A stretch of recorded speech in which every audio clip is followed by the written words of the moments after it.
noite. Quero agradecer primeiramente a Deus e depois ao pastor Valci pelo convite. Eu quero dizer que é privilégio nosso poder falar desse Deus maravilhoso. Irmãos, quando ele me fez o convite, eu fui orar e eu confesso que eu tentei mudar essa palavra, mas o Senhor disse que é ela. Você está preparado para ouvir o que Deus tem para você nessa noite? Amém, glória a Deus. Eu quero, para quem não me conhece, eu sou a Mary. Eu congrego hoje, né? Eu já fui da Wesleyana, para quem tem algumas pessoas aqui lembrando de mim. Mas hoje eu congrego com a pastora Cláudia no Ministério Pentecostal Casa de Oração. Estou aqui, né, com a permissão dela para honrar e glorificar ao nosso Deus. Eu gostaria que você abrisse a sua Bíblia em Jeremias 18. Jeremias 18, nós vamos ler do 2 ao 5. Nós vamos falar um pouquinho hoje sobre o processo que Deus faz nas nossas vidas para nos tornar vasos. Tem alguém aí que quer ser vaso de Deus? Quer ser instrumento de Deus? Fique você sabendo que quando Deus traz sobre nós o conhecimento, nós deixamos de ser inocentes. Então hoje você vai sair daqui com a plena convicção de que Deus te chamou para ser vaso, que Deus te chamou para ser instrumento na terra, que você não está aqui só para esquentar a cadeira. Amém? Jeremias 18, versículo 2 diz assim, nós vamos ler até o 5. Diz assim: levanta-te, desce à casa do oleiro, e lá te farei ouvir as minhas palavras. E desci à casa do oleiro e vi que ele estava fazendo a sua obra sobre as rodas. E o vaso que ele fazia de barro quebrou-se na sua mão. Então tornou a fazer dele outro vaso, conforme o que pareceu bem aos seus olhos fazer. Então veio a minha palavra do Senhor, dizendo: porventura não poderei eu fazer de vós como fez este oleiro, ó casa de Israel? Eis que como barro na mão do oleiro, assim sois vós na minha mão, ó casa de Israel. Amém. Bem, como o texto diz, o oleiro, ele é o Senhor. Só para contextualizar você um pouquinho, nesse período aqui, Judá, ele estava vivendo um tempo de cativeiro. Jeremias, ele havia profetizado que Judá seria levado em cativeiro. Eles estavam vivendo um tempo onde eles estavam afastados da presença de Deus. Estavam vivendo um tempo de muita idolatria. E por causa disso, o Senhor usou Jeremias para dizer que o povo seria levado cativo. E aí Deus diz para Jeremias: desce à casa do oleiro, porque lá eu te farei ouvir as minhas palavras. E quando Jeremias desceu à casa do oleiro, ele foi observar como o oleiro trabalhava. E é sobre isso que eu quero falar nessa noite. Como é que o oleiro trabalha nas nossas vidas para nos tornar vasos, para nos tornar vasos úteis no seu reino, vasos que tenham utilidade de exercer o chamado que ele colocou nas nossas mãos. E nesse processo, a primeira coisa que eu aprendo aqui nesse texto é que para o Senhor escolher o vaso, para ele fazer o vaso, ele precisa de barro. E eu pesquisei e disse que só tem 8 tipos de barros que podem ser usados, mas o mais recomendado é a argila. Por quê? Porque o barro, para a constituição do vaso, ele não pode ser nem muito duro, porque senão ele quebra e racha, e nem muito mole. Por quê? Porque senão ele não adquire forma. A argila também, ela é um tipo de barro que ela pode promover vasos de muita durabilidade e também de várias versatilidades. Por quê? Porque dependendo da criatividade do oleiro, ele vai poder fazer vasos e escolher o tamanho que ele quer de acordo com a utilidade e vai conseguir dar a forma que ele quer também de acordo com o uso. Então, a primeira coisa que o oleiro vai fazer no processo é escolher. E a palavra de Deus diz lá em João 15, que versículo 16, ele diz assim: não foi vocês que me escolheram, mas eu escolhi a vós, para que vades e deis fruto, e o vosso fruto permaneça, para que tudo que pedirdes ao Pai, Ele vos conceda. Então, nesse processo de escolha, o Senhor escolheu eu e você como barro. Por quê? Porque Ele queria nos tornar vaso. Não foi nós que escolhemos o Senhor, foi a sua graça e misericórdia que nos escolheu. Muitas vezes a gente olha para nós, olha para o nosso passado e a gente pensa assim: eu não mereço. E realmente nós não merecemos a graça. Mas a graça de Deus, ela nos alcançou de tal forma que esse barro foi um barro que se tornou útil na mão do oleiro. Então a primeira coisa que eu quero que você entenda nessa noite é que o oleiro te escolheu. Não importa se você acha que não merece, não importa se você acha que não tem utilidade, mas Ele te escolheu. E se Ele te escolheu, Ele vai fazer de você vaso. A segunda coisa que eu aprendo nesse processo é que toda vez que o oleiro ele escolhe um barro, é necessário ele colocar esse barro de molho durante um tempo. É um processo chamado de decantação. Por quê? Porque quando ele coloca aquele barro de molho, se ele vier misturado com folha, tudo que vem naquele barro, que não é soda, ele sobe. E aí ali começa o processo de limpeza. Naquele momento que ele põe aquele barro de molho, aquele barro tem um tempo para ficar de molho.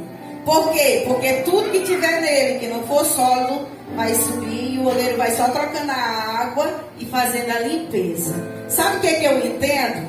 Todos nós temos um tempo sentado nessa cadeira aí.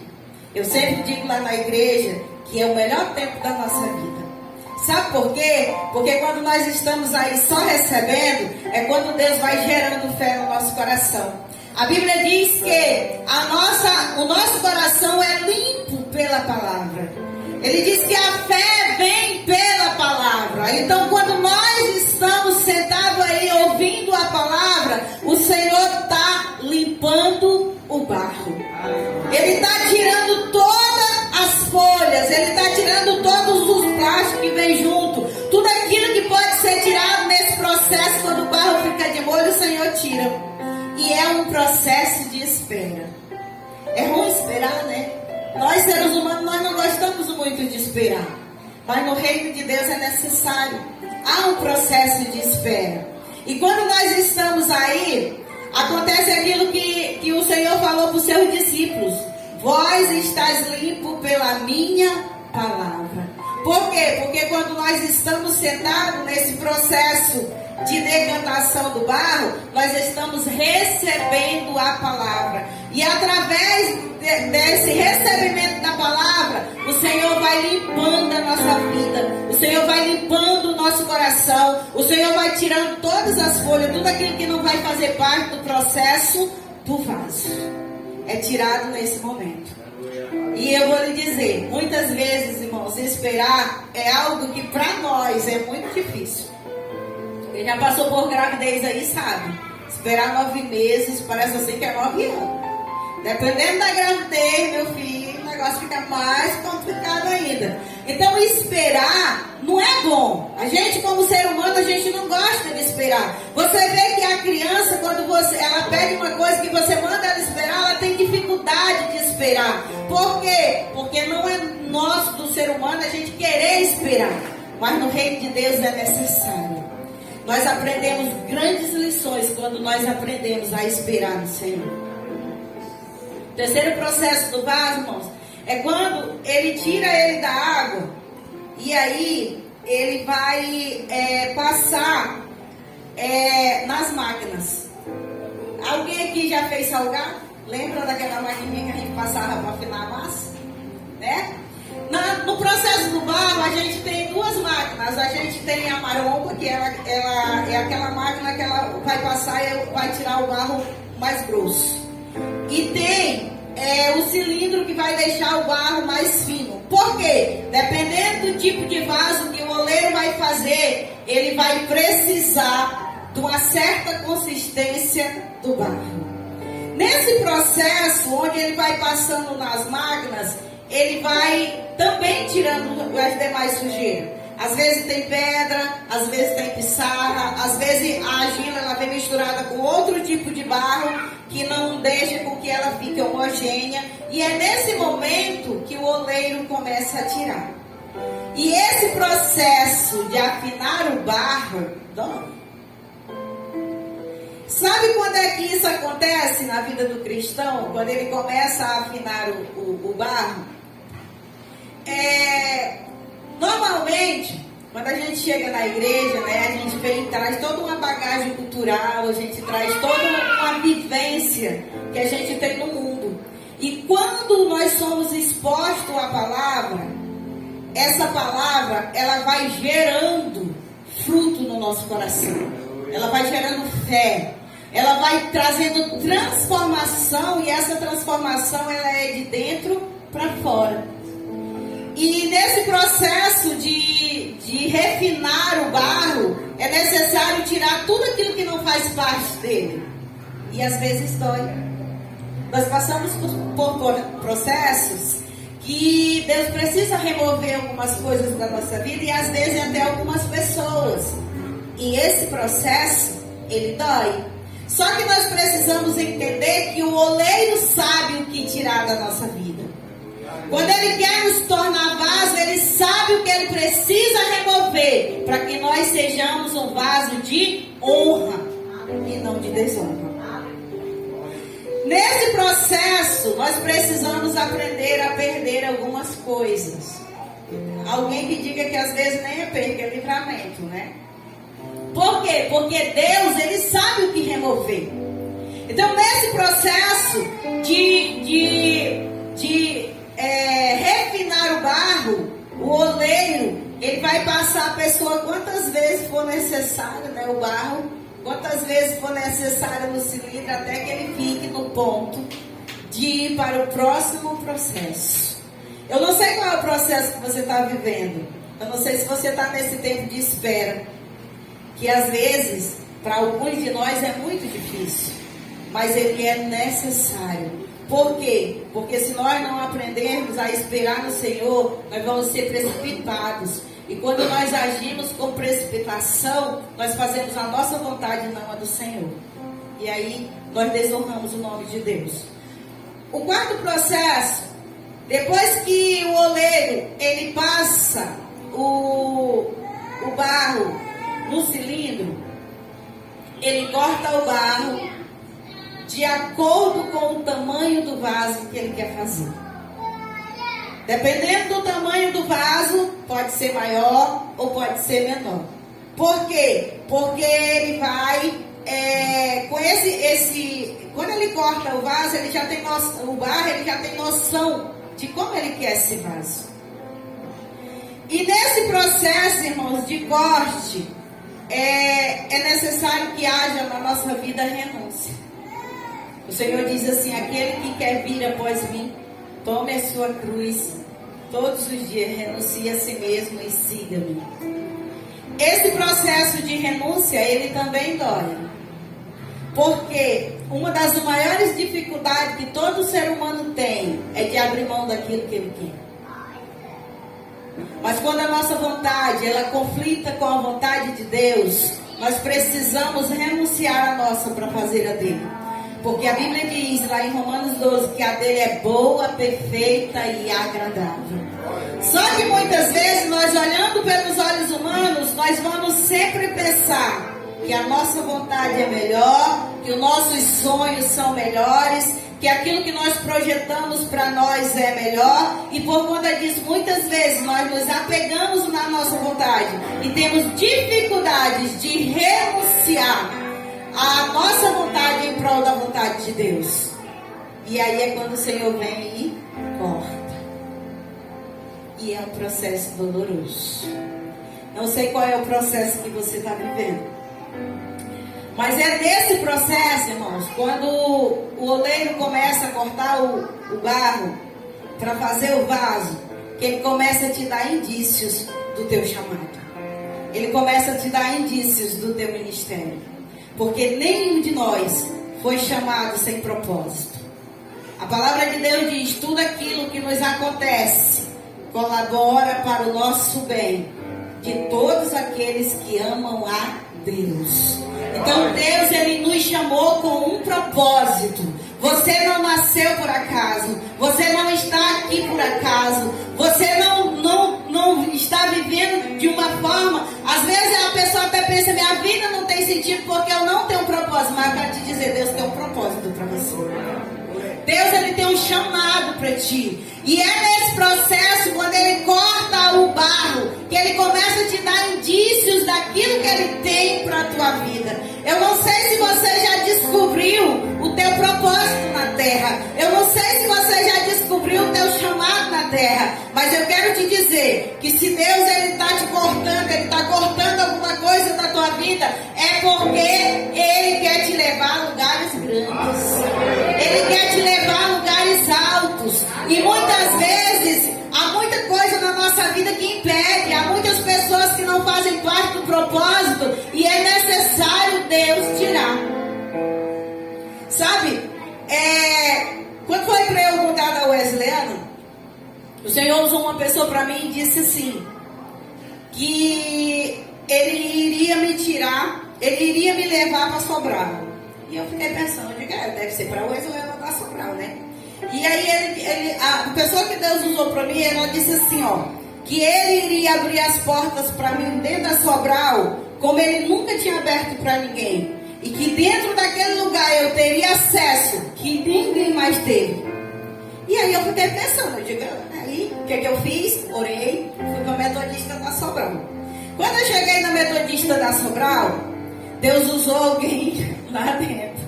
Ele disse para mim que Ele ia começar a obra lá, mas que o meu lugar não era lá. Que eu teria um pequeno tempo, menos de um ano. E aí eu fiquei pensando, eu digo, mas Jesus, o Senhor disse que ia me trazer para Sobral, eu estou para Sobral. Eu não pretendia sair da Metodista, né? E aí eu fiquei lá e Deus começou a abrir as portas realmente. Um dia o pastor Cláudio chegou para mim e disse: irmã, Deus me mostrou que você tem chamado para trabalhar com cura e libertação. E eu gostaria de orar por você, porque essa é uma área onde o inimigo ataca muito. Eu digo, amém. Ele orou por mim, ele terminou de orar e disse para ele assim: pastor, tem um monte de gente querendo campanha de oração. E eu já trabalhava com isso, né?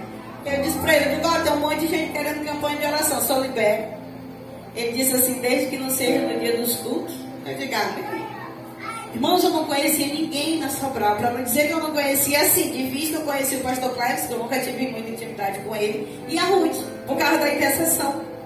Mas só que quando eu cheguei lá, que eu comecei a participar das orações, eu conheci um monte de gente que começou a pedir campanha de oração.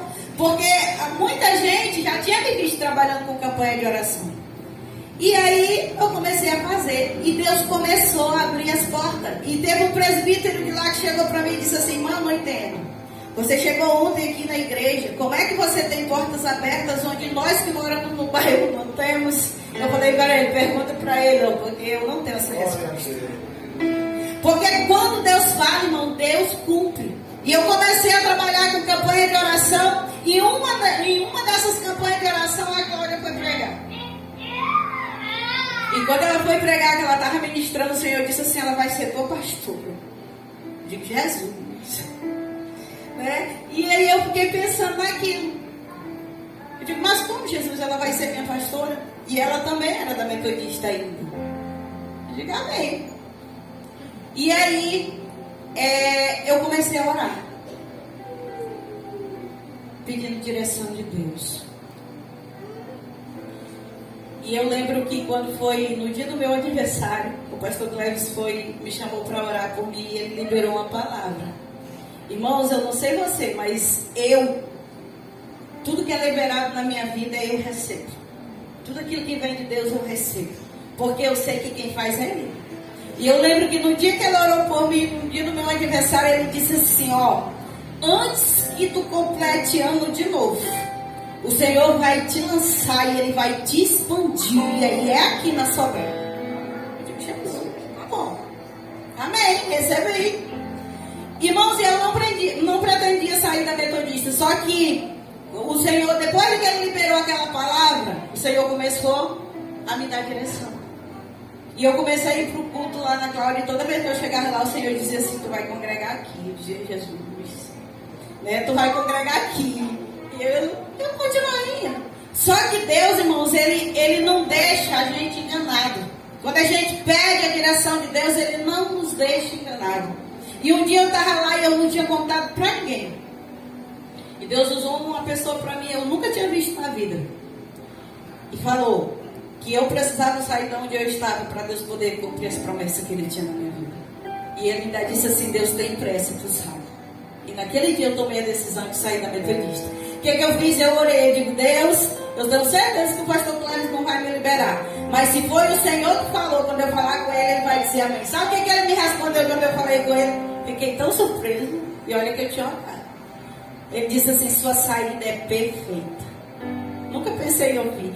Teve gente que disse assim, se eu tivesse ouvido isso, eu tinha ficado chateada. Eu fiquei, foi feliz, ó. Vendo uma mulher que ficou feliz, eu disse para ele, eu digo, é de Deus, pastor, amém, glória a Deus, e me mandei. Nem esperei, não. Já que Ele abençoou, eu já fui. Sabe por quê? Porque quando nós estamos na direção de Deus, não importa o que o homem diga, não importa se o homem não acredita, mas se nós estivermos na direção do Senhor, é Ele que faz. Nós somos só instrumentos. Vai fazer 1 ano que eu estou na Cláudia ainda. Mas Deus expandiu. Deus fez na minha vida lá naquele lugar o que Ele nunca fez, eu estando na metodista. E eu não quero dizer que a culpa é da igreja não, tá? É porque aqui foi o meu tempo de preparação. Eu aprendi tanto nesse ministério, você não tem noção. Quantos seminários de intercessão eu participei nesse ministério. Muitas das coisas que eu sei hoje eu aprendi sentado assim na intercessão. Eu aprendi nos seminários de intercessão. Sabe? Hoje as pessoas às vezes elas olham para mim, né? Aí diz assim, ficam surpresas por conta de algumas coisas que eu passei, superei e não fiquei com trauma. Quem sabe a minha história às vezes olha para mim e diz assim, eu não entendo, mas eu sei que foi Ele. Sem Ele eu não estaria aqui. E foi porque eu deixei Ele me moldar através da palavra. Foi porque eu deixei Ele me moldar através das instruções dEle que eu estou aqui. Eu quero te dizer que não importa se ninguém acredita no teu ministério. Não importa se ninguém acredita naquilo que foi liberado para a tua vida. Mas aquele que te prometeu, Ele garante. E no tempo certo, Ele faz cumprir. Muitas vezes nós deixamos de receber porque a palavra liberada sobre a nossa vida é muito grande. E a gente olha para nossas circunstâncias e a gente não acredita que aquilo pode acontecer. Mas quando nós olhamos para o nosso Deus, que Ele é maior, nós acreditamos que Ele pode fazer até além do que Ele prometeu.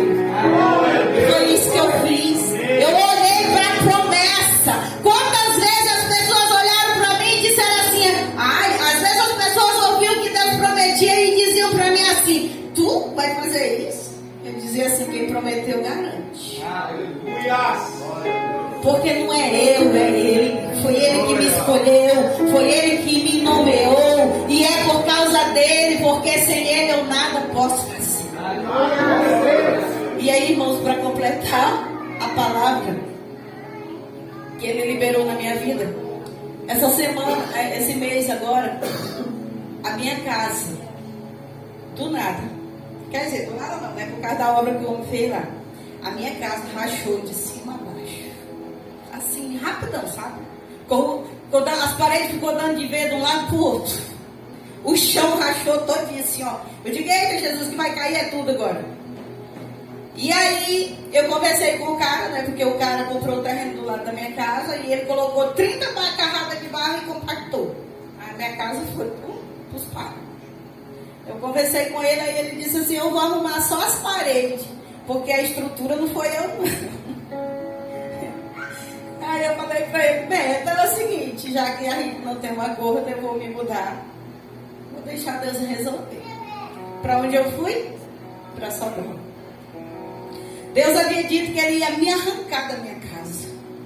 Que quando chegasse o tempo, ele ia me arrancar da minha casa.